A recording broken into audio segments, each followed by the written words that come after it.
Welcome back mes belles lumières et bon retour sur cette chaîne, la chaîne qui s'appelle Alice Light, les enfants de la lumière.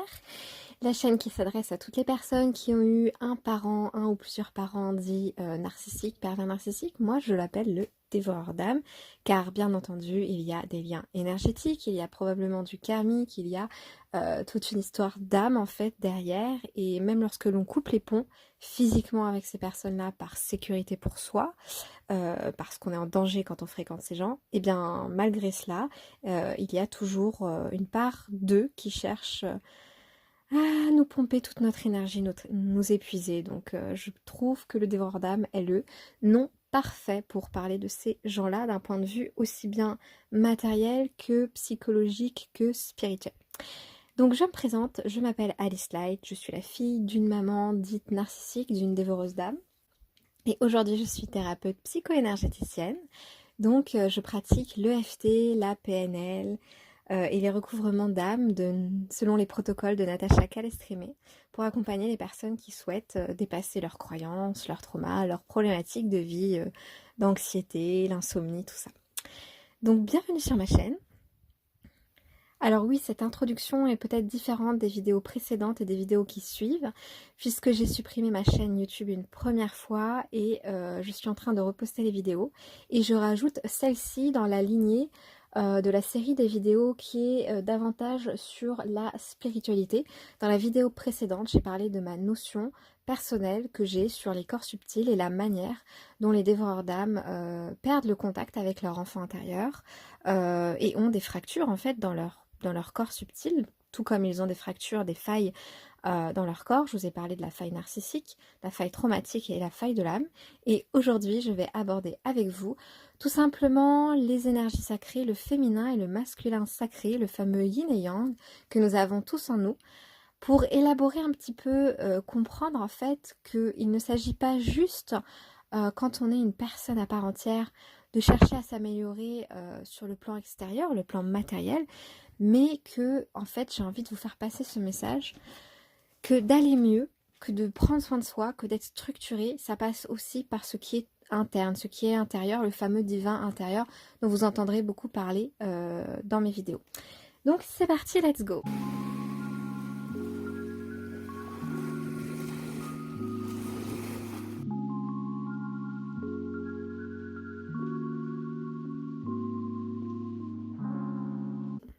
Je vais commencer par aborder avec vous le sujet du féminin sacré. Déjà, qu'est-ce que c'est en fait? Alors, avant toute chose, je souhaite vraiment à vous expliquer que ça n'a rien à voir avec le féminisme, d'accord? Ni avec la féminité, le fait d'être féminine. Voilà, ça c'est sur le féminin sacré. On est, le mot est féminin et se compose du mot sacré parce qu'en fait on est sur une énergie qui compose chaque être vivant. On peut retrouver cette énergie du féminin sacré dans toutes les femmes, dans tous les hommes. Ok, c'est une polarité présente en chacun de nous, au même titre que le masculin sacré est une polarité qu'on appelle masculin et qui est donc sacré puisque c'est une énergie qu'on a tous à l'intérieur de soi, qu'on soit homme ou femme. Et ça n'a rien à voir avec le fait d'être l'homme protecteur de la société qui doit rapporter l'argent à la maison pendant que la femme, elle se fait belle et elle nettoie la maison comme dans l'ancien temps. Non, ça n'a rien à voir avec tout ça. On est sur des énergies qui font partie de nous, des énergies qui ne sont pas en dualité, mais des énergies en fait qui sont comme dans un cercle, qui sont en fait en complétude. D'ailleurs, si vous avez entendu parler des flammes jumelles, et je pense que depuis que j'ai fait mes vidéos, ça a explosé les flammes jumelles, donc je pense que vous en avez entendu parler. La polarité, le yin et le yang, elle existe en chacun de nous. Et malheureusement, dans l'histoire des flammes jumelles, il y a cette théorie qui dit qu'il y en a un qui est plus yin, l'autre qui est plus yang. Pour moi, c'est complètement faux, puisqu'on possède chacun des polarités en nous. Maintenant, la question, c'est à quel moment on est en équilibre ou en déséquilibre dans ces polarités-là. C'est vraiment cette histoire d'équilibre et de déséquilibre. Et je pense que vous l'avez compris, le dévoreur d'âme, il est complètement déséquilibré dans ces notions-là. Mais revenons sur le féminin sacré. Si vous vous représentez le symbole du yin et du yang, le fameux cercle d'un côté noir et de l'autre blanc avec un point noir et un point blanc de chacun des côtés, eh bien en fait le féminin sacré c'est tout simplement le yin, c'est-à-dire c'est le côté le plus doux des deux. d'accord? Donc qu'est-ce que ça veut dire? Ça veut dire que quand on est en harmonie dans notre féminin sacré, notre masculin sacré, la puissance du féminin, elle va résonner à travers certaines qualités que je vais vous citer. Quand on est vraiment en équilibre dans notre connecté à notre féminin sacré, à cette énergie-là, ça veut dire quoi? Ça veut dire qu'on est connecté à l'intuition. On est absolument dans la créativité. On est dans la capacité d'écoute. Mais d'écoute de qui? Bien sûr des autres. Mais attention, on est surtout dans l'écoute de nous-mêmes, dans l'écoute et dans l'accueil de nous-mêmes. Ça veut dire que quelqu'un qui fait un burn-out n'est pas connecté à sa capacité d'écoute intérieure, d'accord? Quelqu'un qui est en dépression parce qu'il a vécu des choses difficiles et qui n'arrive plus donc à être dans la création, dans la créativité, dans le renouveau, dans l'action, il n'est plus connecté à son féminin intérieur. Cette énergie-là, elle est en baisse, elle est en vibration basse, elle est difficile à mettre en place parce que la personne ne va pas bien. Le féminin sacré, le fameux yin, c'est aussi la manière dont on est sensible. De quelle manière on est connecté à notre propre sensibilité intérieure, mais à la sensibilité autour de nous. Quand on touche une feuille, quand on sent les rayons du soleil sur notre peau, quand on observe et qu'on regarde comment le monde est délicatement fait, quand on entend les bruits des oiseaux, etc. Ça, c'est quand on est très dans le yin. Le calme. Et oui, quelqu'un qui est tout le temps anxiogène. Et croyez-moi, en thérapie, j'en vois, d'ailleurs, les gens qui viennent me voir en EFT, pour faire de l'EFT avec moi, souvent ils sont très très anxieux. D'ailleurs, c'est l'une des choses qu'on acquiert hein, quand on fait de l'EFT, on arrive enfin à canaliser cette énergie d'anxiété, à la réduire, et on retrouve davantage un calme qui n'est pas se poser et être dans le silence, c'est un calme intérieur, c'est être en paix avec soi, c'est être en paix avec ses émotions. On est dans des énergies de douceur. D'ailleurs, on dit que la lune représente le yin, que la lune est en connexion avec le féminin sacré. Donc on est vraiment dans cette vibration-là très lunaire. On est dans une douceur en fait. Quand on est en harmonie dans nos énergies yin et yang, le masculin sacré, d'accord, c'est un peu l'opposé, j'ai pas envie de dire le contraire, j'ai envie de dire c'est la complémentarité du féminin. C'est une énergie beaucoup moins douce, beaucoup plus solaire, hein. On est dans l'action, voilà, on est dans la force, la concentration. D'ailleurs, quand je pense à l'énergie masculine que l'on possède tous en nous, je pense toujours au chakra racine. Il me semble que le chakra racine est très connecté, l'énergie masculine, elle est dans le chakra racine, c'est ce fameux ancrage qu'on a quand on va marcher dans la forêt.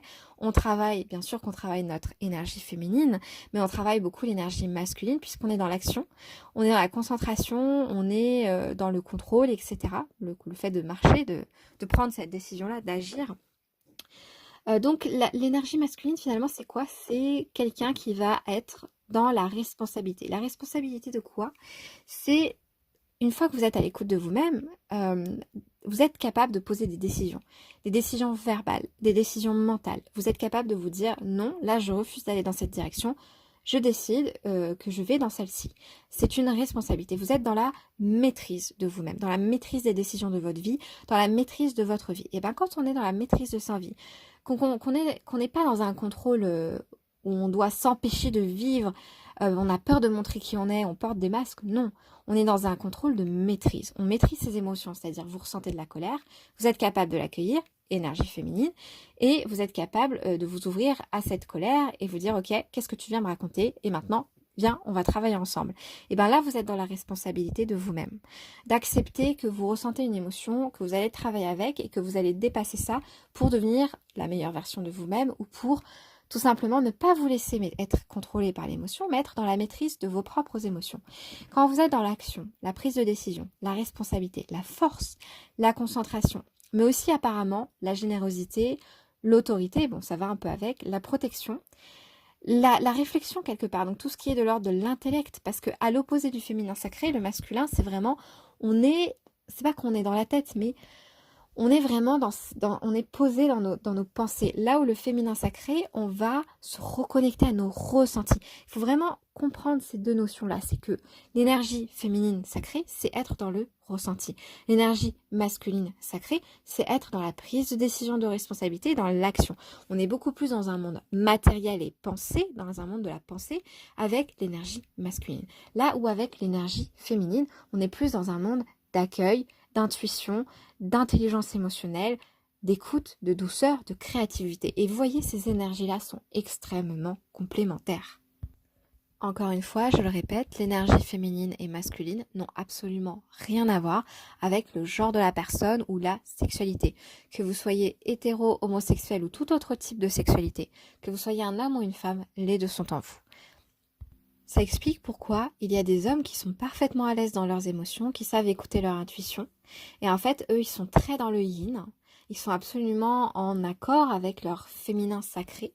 Il y a des femmes, en fait, qui vont plus être sur l'action, la compétition, le mouvement. On les voit beaucoup. Les femmes d'entreprise, les femmes qui gèrent la maison, les courses, la famille, leur carrière, qui prennent beaucoup de décisions. Alors, tout ça sans avoir aucun préjugé, hein. Les femmes qui sont tout simplement, qui sont naturellement portées à prendre des décisions, à être dans l'action parce qu'elles aiment ça, parce que ça fait partie d'elles-mêmes, et ben, ce sont des femmes qui sont très connectées à leur masculin intérieur. La problématique de cette société, c'est que la vulnérabilité et la sensibilité qui sont donc très féminines, d'accord? Et d'ailleurs, la vulnérabilité, c'est la part féminine de la masculinité. Et bien, en fait, elles sont trop considérées aujourd'hui dans notre vie, si on réfléchit, même, enfin, de manière générale, je pense que ça va pas parler à tout le monde parce que je pense que si vous êtes sur ma chaîne, c'est que vous êtes très spirituel et que vous avez travaillé sur vous, moi aussi.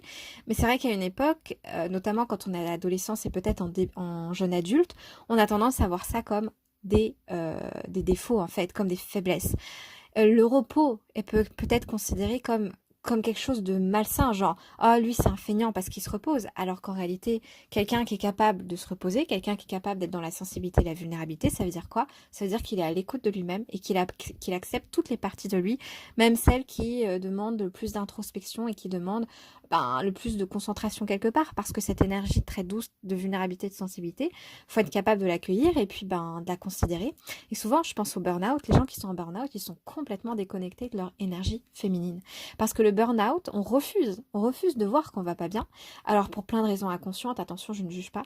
Mais derrière, souvent, j'ai remarqué derrière le burn-out, il y a souvent un syndrome du sauveur, j'ai l'impression, comme si la personne devait se sacrifier au travail au nom de l'équipe, au nom de la société, et ne pas accepter ce repos qui est considéré comme le repos du feignant. Alors que si vous lisez des livres, je pense notamment au Guerrier de la Lumière, le Guerrier de la Lumière de Paulo Coelho, à un moment, il y a un passage qui m'a énormément marqué, c'est vraiment le guerrier de la lumière, c'est se reposer avant de repartir au combat. Et je me suis dit, c'est tout à fait ça. Les meilleurs guerriers sont ceux qui savent quand s'arrêter pour récupérer, se recharger, de récupérer toutes leurs énergies pour pouvoir passer à l'action.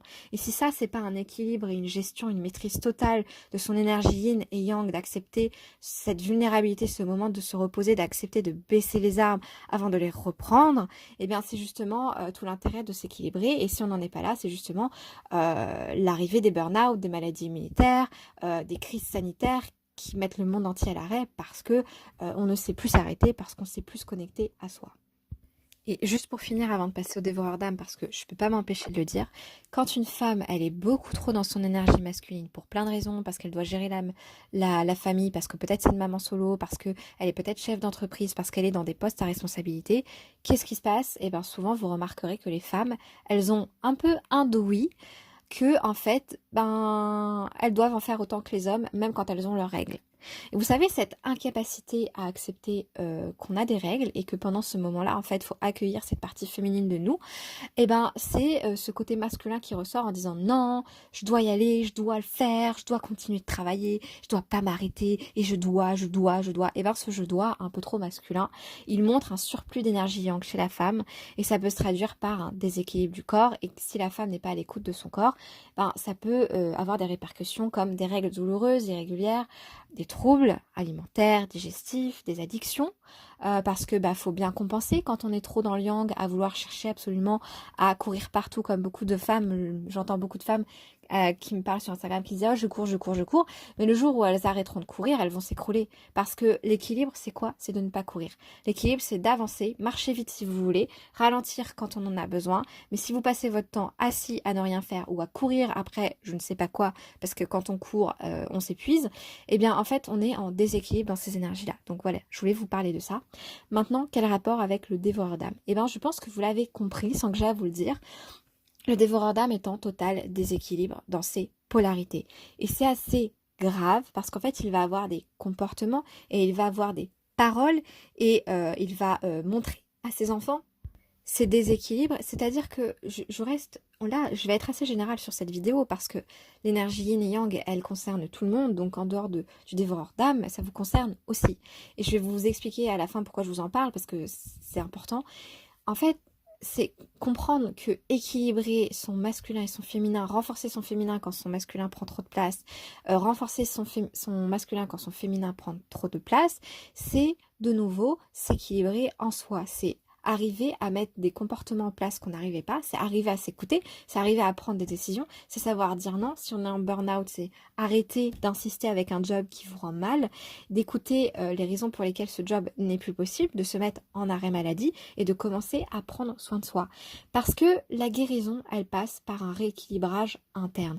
Elle ne passe pas seulement par aller voir des psychologues pour pouvoir parler, comprendre ce qui nous arrive, ou écouter des vidéos comme vous le faites en ce moment sur ma chaîne, ou faire des soins énergétiques pour remonter nos énergies. C'est aussi un retour à l'intérieur de soi.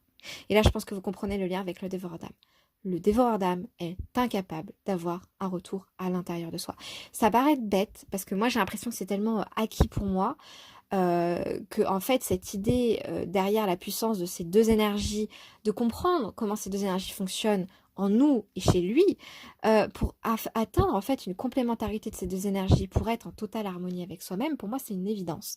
Mais comprendre que votre parent a fonctionné comme ça, c'est essentiel.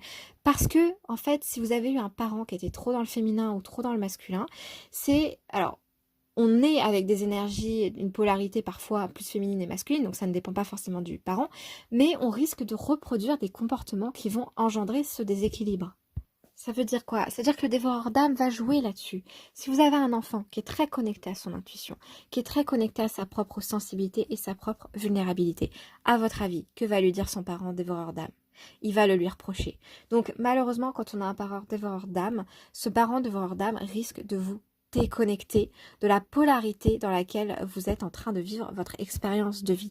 Si vous êtes un enfant et que vous êtes davantage yin, ce parent, il va détruire votre version d'énergie féminine. Si vous êtes un enfant et vous êtes davantage yang, et moi ça m'est arrivé et ça m'a énormément choqué, ce parent va tout faire pour, j'ai envie de dire, vous couper l'herbe sur le pied, j'ai envie de dire, pour déstabiliser, détruire cette force masculine nécessaire qui est en vous, parce que les deux font partie de vous. Bien sûr, c'est en devenant adulte qu'on les régule, c'est en devenant adulte qu'on les équilibre, mais si quand vous êtes enfant, de 0 à 7 ans, parce que vous le savez peut-être pas, je le dis beaucoup dans les vidéos qui suivent, donc je vais le dire pour la première fois pour vous dans cette série-là, les processus d'apprentissage que l'enfant fait de 0 à 7 ans sont des processus que l'on va utiliser de manière inconsciente par la suite toute notre vie. Ça veut dire quoi? C'est toute votre vie, pendant votre enfance de 0 à 7 ans. Vous avez entendu votre parent vous dire que votre vulnérabilité c'était ridicule, que vous étiez ridicule quand vous pleuriez, que vous n'aviez pas le droit de pleurer, que vous étiez une pauvre merde, une pauvre chochotte, un pauvre gamin, parce que vous étiez en train de pleurer, de ressentir vos émotions. À votre avis, qu'est-ce qui va se passer? Si vous êtes dénigré et si vous subissez du gaslighting, parce que ça c'est du gaslighting, de ne pas accepter de dénigrer ce que vous êtes en train de vivre émotionnellement, qu'un parent vous dise non, tu n'as pas le droit de ressentir ça, ou je t'interdis de ressentir ça, ou pas, tu ressens ça, mais de quoi tu parles? Tu sais pas ce que tu ressens. Ça, c'est du gaslighting. Donc, quand votre parent fait ce gaslighting-là, ça va influencer non seulement, bien sûr, sur votre caractère, la sécurité que vous allez avoir de vous sentir à l'aise de vous exprimer, mais ça va influencer vos énergies. Donc, si on vous a interdit, si votre parent vous a interdit de vous exprimer dans votre féminin sacré, et que vous avez intégré ça dans vos apprentissages de 0 à 7 ans, à votre avis, qu'est-ce qui va se passer tout le reste de votre vie? C'est un apprentissage que vous avez eu. Donc, cet apprentissage, il est intégré dans votre psychologie. Il est intégré dans votre ADN, dans votre inconscient. Donc, tant que vous ne l'aurez pas désamorcé, tant que vous ne l'aurez pas déprogrammé, cet apprentissage que votre parent vous a fait croire que vous n'aviez pas le droit d'être dans votre féminin sacré, dans l'intuition, dans la sensibilité, dans la connexion de votre propres émotions, eh bien, à 20, 30, 40, 50, vous allez continuer de rejeter vous-même cette part de vous parce que vous avez appris dans l'enfance à ne pas la réceptionner parce que votre parent ne vous a pas permis de la réceptionner. Et je parle bien du dévoreur d'âme qui interdit à ses enfants d'exister. Il leur donne pas de place, ni dans leur monde émotionnel, ni dans leur monde intellectuel, ni dans leur... Il n'y a pas de place pour nous, ok? On a face à un narcissique, on existe, on est là que pour que pour le parent, le dévoreur d'âme se nourrit à travers nous de ce qu'il met en place en nous par son propre biais, par sa projection, par son déni. S'il a envie que nous soyons beaux, belles, il va tout faire pour. S'il a envie que nous soyons moches et mal sapés, il va tout faire pour.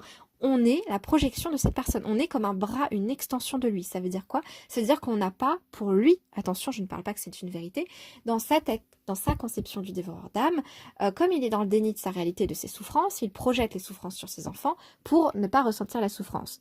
Donc, ces enfants vivront des souffrances similaires aux parents, et donc je vous invite vraiment à travailler sur vous, sur le karmique et le transgénérationnel. J'en parlerai beaucoup plus tard, beaucoup plus tard. Je vais revenir sur les traumas dans les vidéos qui suivent. Parce que pour moi, il faut d'abord soigner le cerveau et la psyché avant d'aller toucher aux énergies, au karmique et au transgénérationnel, mais vous faites ça dans l'ordre que vous voulez. Donc, quand on n'a pas la place d'exister, de s'exprimer à l'extérieur dans un monde qui nous entoure, qui est notre monde familial, qui est un monde où on devrait se sentir en sécurité, on devrait se sentir accueilli parce que c'est le rôle de nos parents de nous accueillir, d'apprendre à nous réguler au niveau de nos émotions et de notre système nerveux. D'ailleurs, c'est pour ça qu'on a souvent un système nerveux complètement déconstruit à l'âge adulte, parce que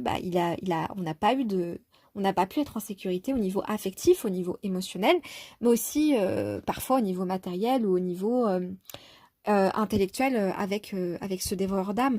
Donc nos énergies sont complètement déstructurées et ça c'est dû au comportement et aux paroles que le dévoreur d'âme va avoir à notre égard. Et ça c'est important de le comprendre parce que si vous avez été rejeté dans votre propre réalité, si on ne vous a pas permis de ressentir et que vous ne vous êtes pas donné cette autorisation, il est possible aujourd'hui que vous ayez encore cet apprentissage présent et que vous fonctionnez sur cet apprentissage qui date de votre petite enfance. Donc comment on fait? Eh ben on va désamorcer ça. C'est s'autoriser à ressentir, s'autoriser à se connecter à vos intuitions, s'autoriser à vous écouter, arrêter de mettre le monde en extérieur en privilégié, arrêter de courir, arrêter de croire que c'est en courant que vous allez vous sauver, parce que quand vous faites ça, vous faites une fuite de votre monde intérieur, vous fuyez vos ressentis, et je vous assure que quand vous arrêtez de courir, vous pouvez réaliser exactement le même nombre d'actions dans la journée, dans les mêmes heures. C'est juste que vous faites la même chose sans courir, vous faites la même chose dans le calme. Quelqu'un qui dit « je cours », c'est quelqu'un qui est souvent très dissocié, c'est quelqu'un qui n'est plus connecté à ses émotions, c'est quelqu'un qui ne s'écoute pas, c'est quelqu'un qui croit qu'il faut faire, donc qui est dans le masculin sacré en permanence et qui oublie qu'il y a un autre monde, un monde intérieur, qui l'appelle en fait. Et souvent, ce sont des gens qui d'ailleurs finissent par faire des burn-out. Je généralise beaucoup quand même, mais soyons réalistes, c'est les discours que j'entends beaucoup quand même. Maintenant, quand on est très yang, donc moi, c'était mon cas dans l'enfance, ça voulait dire quoi? Ça veut dire que j'étais en demande de faire du sport, j'étais en demande de bouger, je pense que j'étais un peu hyperactive. Donc voilà, et du coup, ce qui se passait, c'est que, pareil, le parent va détruire vos capacités. Cette fois, il ne va pas vous détruire dans votre ressenti, il ne va pas vous déconnecter finalement de votre intuition. Les paroles et les comportements que le parent aura à l'égard de vous, comme vous êtes très dans le masculin, vous êtes très dans le yang, et ben en fait, ce qui se passe, c'est que ce parent va tout faire pour détruire cet accès à vous-même dans cette énergie-là. Donc, si vous avez des demandes qui sont d'ordre de l'action, parce qu'on a bien vu que c'était la responsabilité et l'action, et ben, il va, de manière générale, ils le font, mais je trouve qu'ils le font davantage quand on est en demande. C'est ça que j'essaie de dire à travers ces énergies. Donc si vous êtes très yang et que vous avez besoin d'être autonome, vous êtes un enfant entre 0 et 7 ans, vous aimez faire les choses par vous-même, il va vous infantiliser. Mais si vous êtes dans la vulnérabilité, si vous êtes très yin, si vous avez besoin d'être accompagné en douceur, si vous avez besoin que votre parent écoute vos émotions, eh ben il va pas le faire, il va écraser vos émotions. Dans les deux cas, il le fait. Mais ce que j'essaye de vous dire, c'est que l'impact selon votre cas sera plus puissant. Je m'explique. Je vous le répéterai jamais assez. Quels que soient les agissements de ce dévoreur d'âme, le problème, ce n'est pas les agissements, parce que de toute façon, c'est de la maltraitance, il les fait avec ou sans votre accord. La réalité, c'est comment vous interprétez les choses, d'accord? Comment on ressent ça.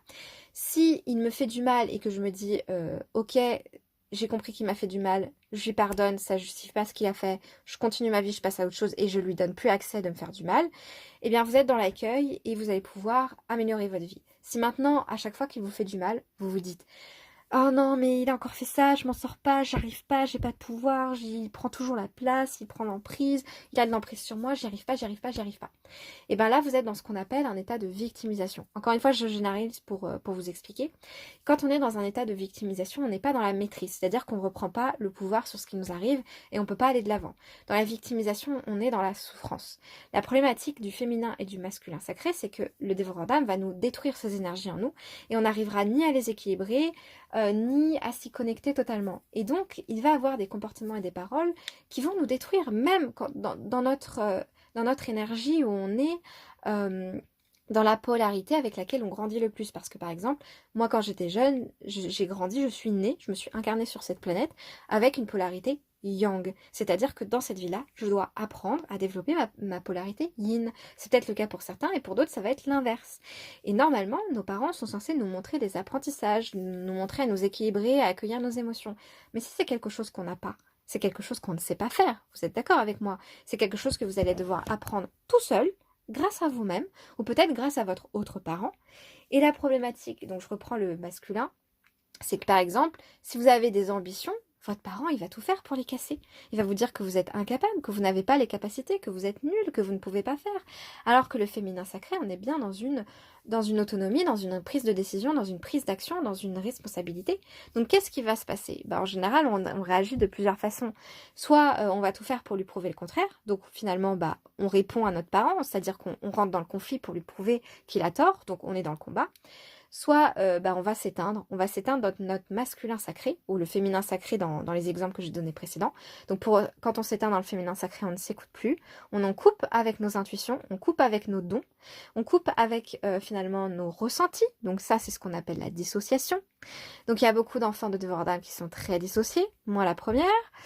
Donc voilà, donc ça fait des grosses coupures avec l'enfant intérieur quand on se coupe et qu'on se coupe et qu'on se coupe de nos ressentis. Quand on perd des bouts de notre âme, on perd des bouts de connexion à nous-mêmes. Donc voilà tout ce que le dévoreur d'âme apporte. Et donc une troisième réaction, donc là je vous ai présenté le combat ou la fuite. La troisième réaction, c'est qu'on réagit plus. Donc ça s'appelle en anglais le freeze. On réagit plus, on est dans la sidération. Donc alors là, il n'y a plus rien. Là, on sait plus ce qu'on doit faire, on réagit plus, quoi. C'est terrible parce qu'on est en perte totale de connexion avec notre intériorité et notre extériorité, quoi. J'ai un mot qui me vient en tête, on s'annihilise, je sais pas comment on dit. Pourquoi je vous parle de tout ça? Parce que, par exemple, derrière l'énergie masculine, ce qui est difficile à mettre en place chez une personne qui n'a pas beaucoup d'énergie masculine, qu'on soit un homme ou une femme, ça va être de prendre des décisions, de mettre en place une routine et de s'y tenir. De faire des choses clairement, dans un ordre, pas forcément dans un ordre, mais d'avoir peut-être une liste de choses à faire, une liste de tâches à faire dans la journée.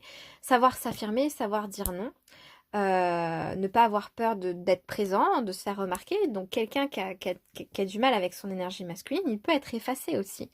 C'est pour ça que je vous dis ça, parce que malheureusement, quand on a des parents déséquilibrés, ils risquent de nous montrer des comportements déséquilibrés ou d'avoir des paroles et des comportements déséquilibrés à notre égard.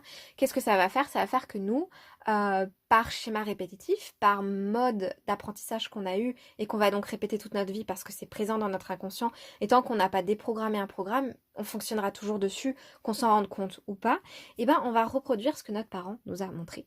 Donc si notre parent il nous a écrasé dans notre ressenti, on risque de s'écraser nous-mêmes dans notre ressenti en devenant adulte. Si notre parent nous a interdit de nous accomplir dans notre individualité, dans notre prise de décision, de nous affirmer, ce qui est le cas des dévoreurs d'âme, ils font les deux, on va avoir du mal à dire non. On va avoir du mal à prendre la parole en public, à une réunion de travail, à un entretien d'embauche, à se mettre en avant, à mettre en place des actions qui nous font du bien.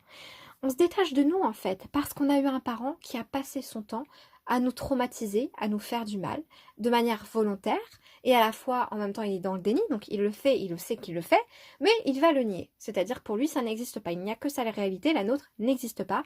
Gaslighting, chantage affectif, je vous en passe tous les détails, vous avez compris, je pense que vous avez regardé assez de vidéos là-dessus, sur les mécanismes. Si vous n'avez pas conscience des mécanismes, dites-le moi, parce que dans ce cas-là, je lancerai une série sur les mécanismes.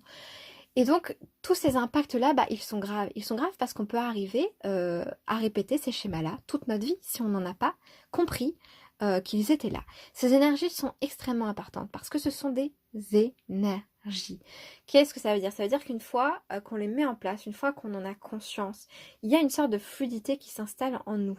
Mais elle ne peut pas s'installer tant qu'on est dans la lutte, tant qu'on est dans la dissociation de nous-mêmes, tant qu'on est dans le combat avec notre parent dévoreur d'âme. Pourquoi je vous parle de tout ça? Parce que franchement, dans cette chaîne YouTube, je vais passer mon temps, ok, je vais beaucoup parler du dévoreur d'âme, mais je vais passer mon temps à vous dire de prendre soin de vous.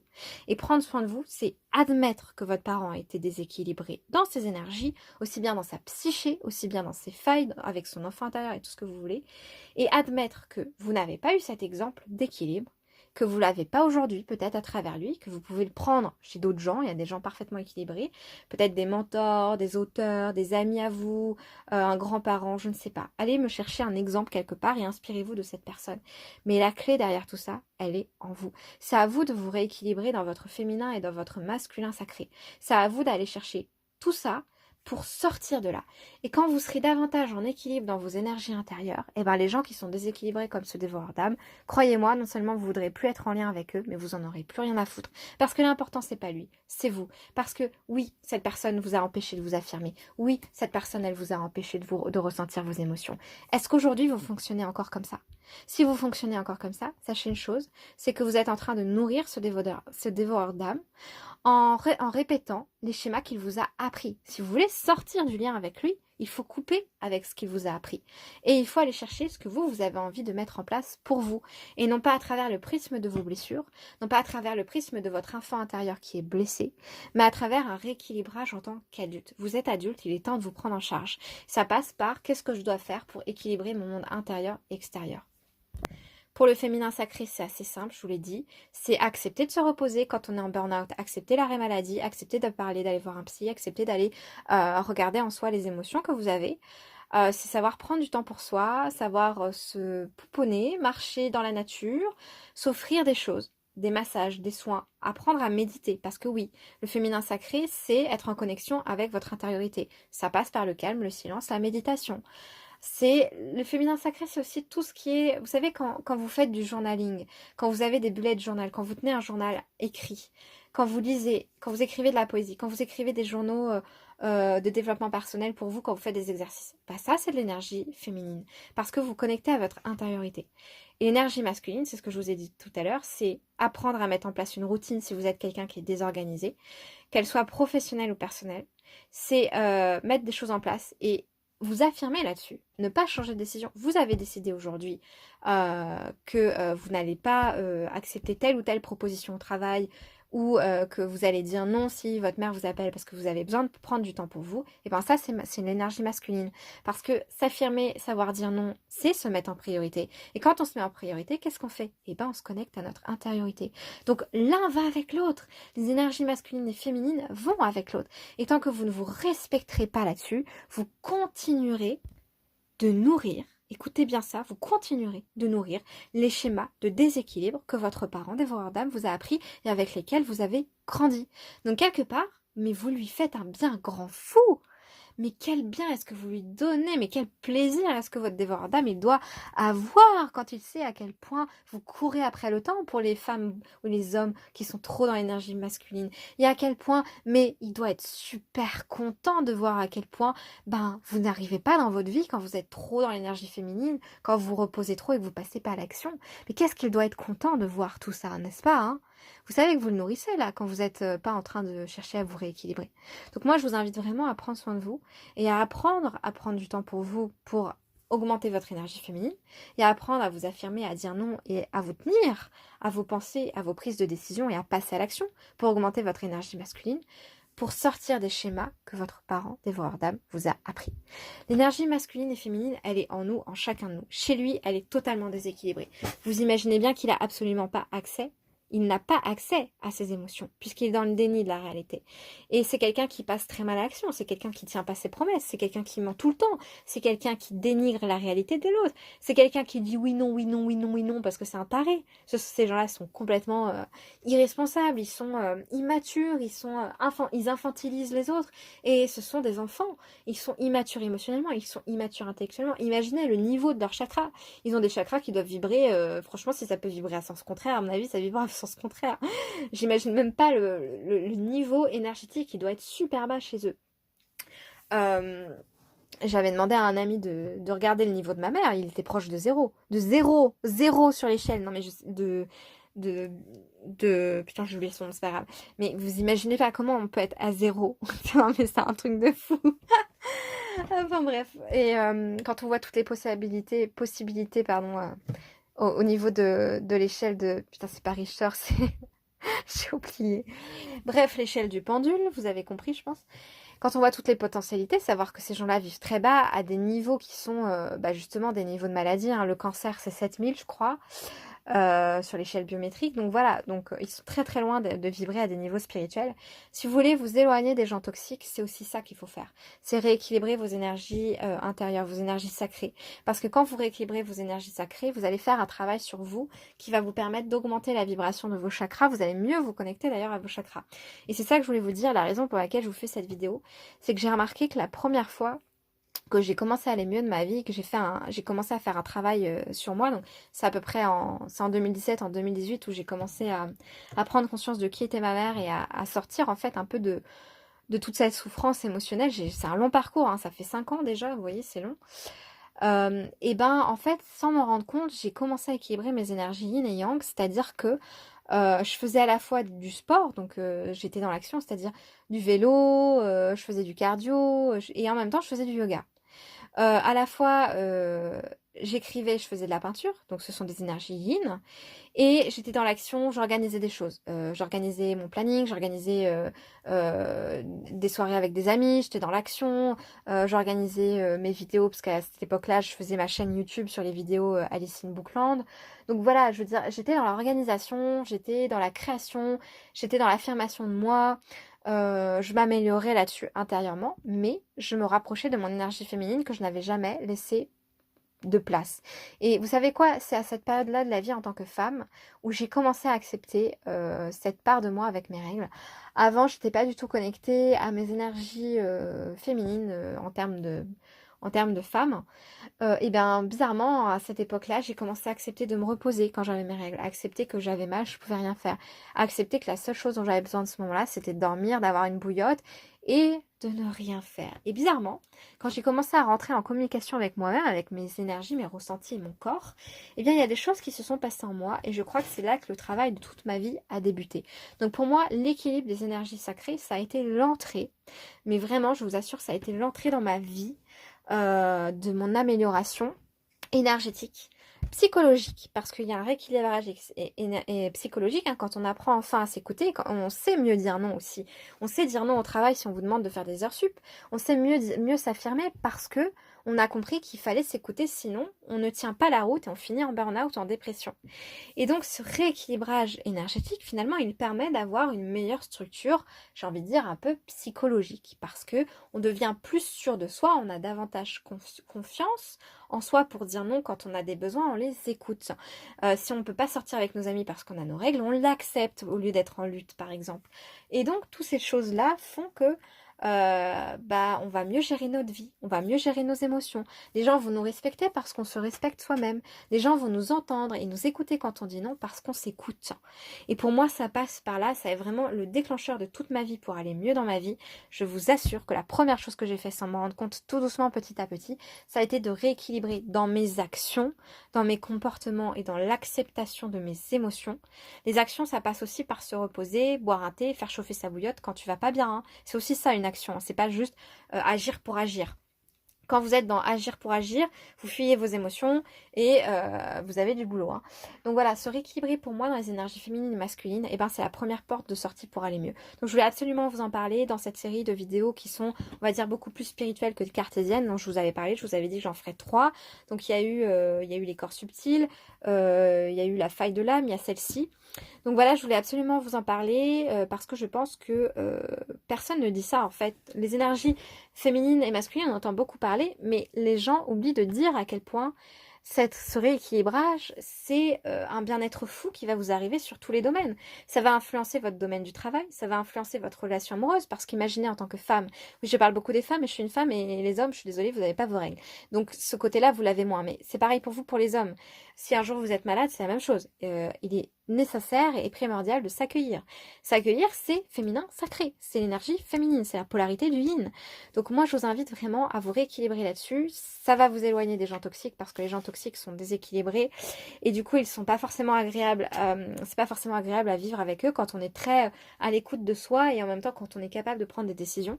Et bien, c'est de plus en plus dur d'être entouré de dépendants affectifs, d'être entouré de gens qui ont un comportement d'attachement ambivalent, soit évitant, soit anxieux, soit désorganisé. Moi je connais quelqu'un qui est désorganisé, je peux plus la supporter, c'est pas contre elle, hein, je l'aime, mais elle est tellement désorganisée, c'est ingérable, parce qu'elle ne gère pas ses émotions, et moi je suis arrivée à un stade de ma vie où je suis en harmonie avec moi-même, donc les gens qui sont en totale désharmonie, ça me bouscule et je peux plus en fait les accepter dans ma vie parce que j'en ai beaucoup souffert aussi. Quand on a un dévoreur d'âme, vous passerez sans doute par là. Quand vous allez vous rééquilibrer, il y a des gens qui feront plus partie de votre vie parce que, pas parce qu'on les aime pas, mais parce qu'en fait on peut pas gérer les émotions des autres et malheureusement les gens qui ne se gèrent pas souvent deviennent un fardeau. Parce que dans la relation ils sont ingérables et donc c'est à nous de gérer des choses qu'ils ne gèrent même pas eux-mêmes. Et quand on commence à se gérer soi, on n'a plus envie de gérer les autres. C'est chacun ses responsabilités, donc voilà. Donc ça vous arrivera sans doute et je trouve que se responsabiliser dans ses énergies, apprendre à accueillir son énergie féminine, apprendre à renforcer son énergie masculine quand on n'en a pas beaucoup, eh bien c'est déjà une première prise de responsabilité de soi, à soi, mais aussi de soi pour les autres. On est beaucoup plus facile à vivre quand on s'accueille émotionnellement pour les autres. Parce que si vous savez enfin dire non, vous n'êtes plus un fardeau. Parce que mettez-vous à la place des gens en face de vous quand vous dites oui, non, oui, non, oui, non, je sais pas, bah c'est chiant. Merde, moi je le dis en toute franchise pour l'avoir beaucoup vécu avec des gens autour de moi qui ne savaient pas prendre de décisions, qui ne savaient pas s'affirmer par peur du jugement, par peur du regard des autres, parce qu'ils ne géraient pas leurs émotions, parce qu'ils avaient des attachements dépendants affectifs ou désorganisés. Donc je sais pas si vous savez ce que c'est, mais je les présenterai sur ma chaîne. Donc oui, c'est difficile à gérer quand on vous a en face de nous. De la même manière que moi, j'ai dû être difficile à gérer pour des gens qui étaient équilibrés, j'ai dû l'être. Hein. Et bien aujourd'hui, je me remercie d'avoir fait ce travail sur moi-même parce que je me rends compte à quel point quand on a quelqu'un en face de soi qui est vraiment ingérable, ça devient une amitié qu'on n'a plus envie de faire en fait. C'est une amitié qu'on n'a plus envie d'entretenir ou une relation amoureuse qu'on n'a plus envie d'entretenir. Donc la meilleure chose que vous pouvez vous faire, le meilleur cadeau que vous pouvez vous faire, c'est vous harmoniser en vous-même et d'apprendre à vous connaître, de rééquilibrer tout ça en vous parce qu'on a subi tellement dans l'enfance avec le dévoreur d'âme que, à mon avis, en début de vie, on est énormément déséquilibré et donc c'est essentiel de se rééquilibrer parce que non seulement vous allez être plus facile à vivre pour vous-même, mais vous allez voir que vous allez avoir des meilleures relations autour de vous parce que votre vibration interne, elle va changer. Donc vous allez attirer à vous des gens qui sont beaucoup plus agréables que désagréables. Donc je tenais à le dire, hein, si vous voulez arrêter de fréquenter des gens toxiques, changez vos énergies, travaillez vos énergies sacrées, équilibrez-vous dans votre yin et dans votre yang, dans votre énergie féminine et dans votre énergie masculine sacrée. Voilà, je vous remercie infiniment d'avoir regardé cette vidéo. Elle est un peu longue, c'est vrai, mais tellement de choses à dire là-dessus et encore je pourrais en parler pendant des heures. Donc je vous remercie infiniment, je vous dis à bientôt dans une prochaine vidéo et je vous fais plein de bisous moustachus, d'amour et de lumière. Je vous envoie plein d'amour et de lumière. Mouah.